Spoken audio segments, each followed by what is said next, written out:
నమస్తే. శ్రీ గురుభ్యో నమ. శ్రీమాత్రే నమ. ఆదిత్యాయ చ సోమాయ మంగళాయ బుధాయ గురు శుక్ర శనిభ్యే రాహువే కేతవే నమ. శ్రీమాత శ్రీ మహారాజ్ఞి శ్రీమత్ సింహాసనేశ్వరి చిదగ్నికుండ సంభూత దేవకార్య సముచిత. అందరికీ శుభోదయం. ప్రతి మాసంలోనూ మాస ఫలాలు పక్ష ఫలాలు తెలుపుకుంటూ ఉన్నాం కదా. అదేవిధంగా అప్పుడప్పుడు గ్రహాలు మారుతూ ఉన్నప్పుడు ఈ గ్రహ సంచారాన్ని బట్టి ద్వాదశ రాశుల మీద ఎలాంటి ప్రభావం ఉంటుంది అన్నది కూడా చెప్పుకుంటూ ఉంటాం. అందులో భాగంగా మరి మే 1 నుండి గురుగ్రహం మారబోతుంది. గురుగ్రహం అంటే మనకు తెలుసు, చాలా పెద్ద గ్రహం. ఈ పెద్ద గ్రహం ఒక రాశి నుండి ఇంకొక రాశికి మారాలి అంటే దాదాపు 1 సంవత్సర కాలం మీద కొన్ని రోజులు పడుతుంది. ఈ సంవత్సర కాలం కూడా గురువు మారిన తర్వాత ఫలితాలు వేరుగా ఉంటాయి. ఎందుకు అంటే గురుగ్రహం అత్యంత శుభగ్రహం అని చెప్తాం. గురువు యొక్క దృష్టి ఉన్నట్టయితే గురువు యొక్క స్థితిని బట్టి దాదాపు అనేక రకాలైన కష్టాలు నష్టాలు పోయి సుఖాలను ఇస్తుంది. చాలా వరకు మనకు ఎంతటి మిగతా గ్రహాల దోషాలు ఎన్నున్నప్పటికీ గురుగ్రహం కనుక సరైన స్థానంలో ఉంటే ఆ చెడంతా పోతుంది అన్నదే మనకు శాస్త్ర ప్రామాణికం. దీని ప్రకారంగా చూస్తే మనకి మరి గురువు మారుతూ ఉన్నప్పుడు మారినందువల్ల ఏ గ్రహాలకు ఎలాంటి ఫలితాలు ఉంటాయి అన్నది తెలుసుకోవాలి. అంటే దీనికంటే ముఖ్యంగా మనకి ఇంకొక మాట కూడా చెప్తుంటాం.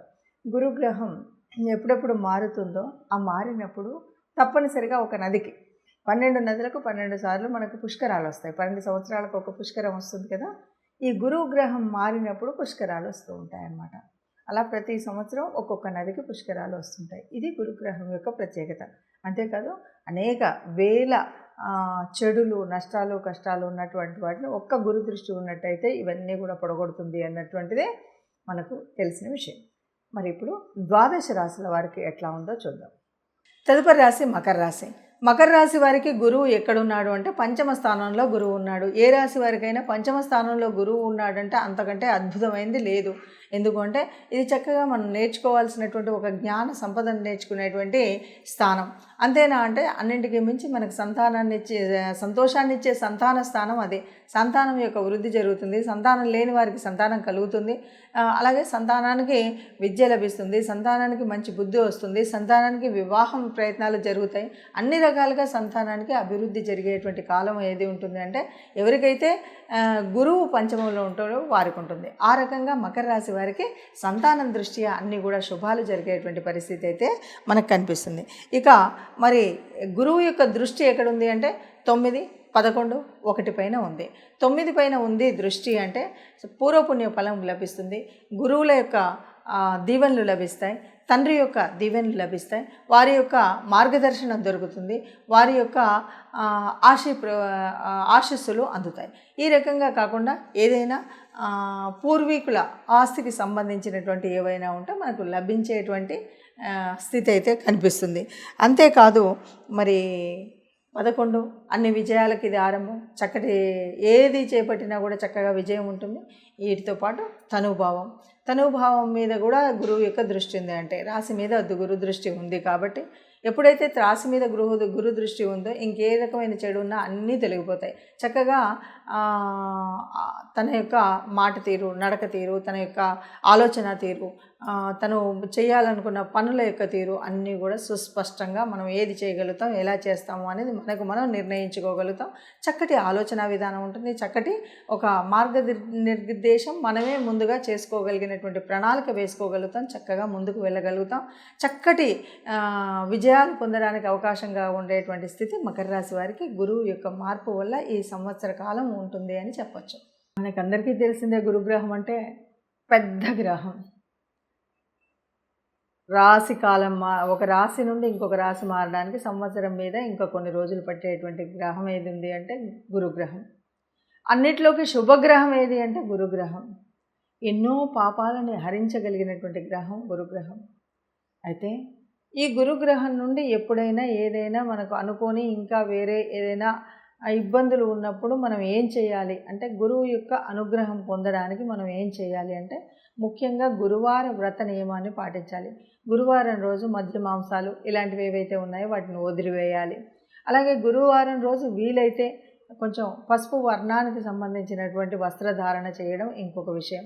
గురువారం రోజు మనకు అంటే కేవలం దత్తాత్రేయ స్వామి ఇలా మనం దేవాలయాలకు గురువులకు సంబంధించినటువంటి ఆలయాలకు వెళ్ళడమే కాదు, మనకు సంబంధించినటువంటి గురువులు ఎవరున్నా కూడా వారిని సత్కరించడము, వారికి సేవ చేయడం, సత్కరించడం కంటే ముఖ్యంగా సేవ చేయడం అన్నది చాలా ముఖ్యం. వీటితో పాటు గురు అనుగ్రహం కలగాలన్నా, ఇంకేది కలగాలన్నా కూడా, మనకు ఆర్థికంగా కానీ మానసికంగా సంతోషం కలగాలన్నా మనం చేయాల్సినటువంటి ఇంకొక ముఖ్యమైన రెమెడీ ఏంటంటే తప్పనిసరిగా గోశాలకు వెళ్ళడం, గోవుకి గ్రాసం తినిపించడం. ఇది వీలైతే గురువారం చేయండి, లేదు అంటే మీకు ఇష్టం వచ్చిన రోజు ఏ రోజైనా చేయొచ్చు. ఇలా చేయడమే కాకుండా నవగ్రహాల దగ్గరికి వెళ్ళినప్పుడు గురుగ్రహ స్తోత్రాన్ని చదవడం కూడా మర్చిపోకుండా చేయండి. ఇది సంవత్సర కాలం ఉండేటువంటి మార్పు కాబట్టి ఏదైనా మీకు అనుకున్నటువంటి అనుకూలత లభించకపోతే కనుక ఈ రెమెడీస్ చేసినట్టయితే మీరు శుభంగా ఉంటారని చెప్పచ్చు. మరి గురుగ్రహ మార్పు వల్ల ఒక్కొక్క రాశికి ఎలా ఉంది అంటే దాదాపుగా అందరికీ బాగానే ఉంటుంది. అక్కడక్కడ చిన్న చిన్న పరిణామాల వల్ల కొద్దిగా అటు ఇటు అన్నా దాన్ని ఎలా చేసుకోవాలి, ఏం చేయాలి అన్నది ఒకటి తెలుసుకోవాలి. రెండవది, ఇది మనం చెప్తున్నటువంటి ఈ స్థితి కేవలం గురు గ్రహం ఉండడం వల్ల ఉండేటువంటి ఉపయోగాలు మాత్రమే, ఉండేటువంటి ప్రభావాలు మాత్రమే, అంతే తప్ప మిగతా గ్రహాలన్నింటినీ తీసేసి ఇదే మొత్తం ఫలితం అని చెప్పట్లేదు. మిగతాది జాతక ఫలంలో మనకు గోచార రీత్యా కానీ మామూలుగా ఉండేటువంటి ఫలితంతో పాటు ప్రత్యేకించి గురువు మారి ఉండడం వల్ల జరిగేటువంటి పరిణామాలు ఏంటి, పరిస్థితులు ఏంటి అన్న విషయం మాత్రమే చెప్తున్నాం. అది దృష్టిలో పెట్టుకోవాలి. ఇక ఎవరికైనా ఏదైనా అంటే కొంచెం చెడు ఉన్నప్పుడు కూడా అది చెడు అని అనుకోకండి. ఎందుకంటే కొన్నిసార్లు గురువు వల్ల వచ్చేటువంటి చాలా మంచి యోగాలు కూడా ఉన్నప్పుడు, లేదు జన్మజాతకంలో చాలా మంచి యోగాలు జరుగుతూ ఉన్నప్పుడు ఇది కూడా, ఈ చెడు కూడా కనిపించకపోవచ్చు. ఇది ఒకటి దృష్టిలో పెట్టుకోండి. ఇక ఎక్కడైనా ఎవరికైనా సరిగ్గా లేదు అంటే ఏం చేయాలి అంటే ముఖ్యంగా గురువార వ్రతం. గురువు అంటే గురుతుల్యులు అయినటువంటి గురువులు అయినటువంటి దత్తాత్రేయులకు దత్తాత్రేయ స్వామి ఆలయానికి వెళ్ళడం, రాఘవేంద్ర స్వామి ఆలయానికి వెళ్ళడం, అక్కడ పూజలు చేయించడం. ఆ రోజు ప్రత్యేకించి మనం పసుపు రంగుకు సంబంధించినటువంటి వస్త్రాలను మనం ధరించడం. ఇంతేకాదు శనగపప్పుతో చేసినటువంటిది కానీ శనగపప్పు కానీ ఎవరికైనా దానం చేయడం. ఇవన్నీ మనం ఎందుకు చేయాలి అంటే దీనివల్ల మనకి గురువు యొక్క ప్రభావం ఏదైతే ఉందో అది మంచి ఫలితాన్ని ఇస్తుంది. అంతేకాకుండా ఎవరైనా సాధు సంతులు, గురుతుల్యులు, గురువులు, ఋషితుల్యులు అయినటువంటి కొందరు మహానుభావులు మనలోనే సమాజంలోనే ఉంటారు. అలాంటి వారికి ఏదో మనం వెళ్ళి వారికి నమస్కరించడం, లేకపోతే వారికి సేవ చేయడం, ఇలాంటిది ఏది చేసినా సరే గురుగ్రహం వల్ల వచ్చినటువంటి దోషాలన్నీ తొలగిపోయి మనం ఆనందంగా సుఖంగా ఉంటాం. ఆనందంగా సుఖంగా అందరూ ఉండాలన్నదే మన కాంక్ష. సర్వే జనా సుఖినో భవంతు. అందరూ ఆనందంగా ఉండాలి, అందులో మనం ఉండాలి. నమస్తే.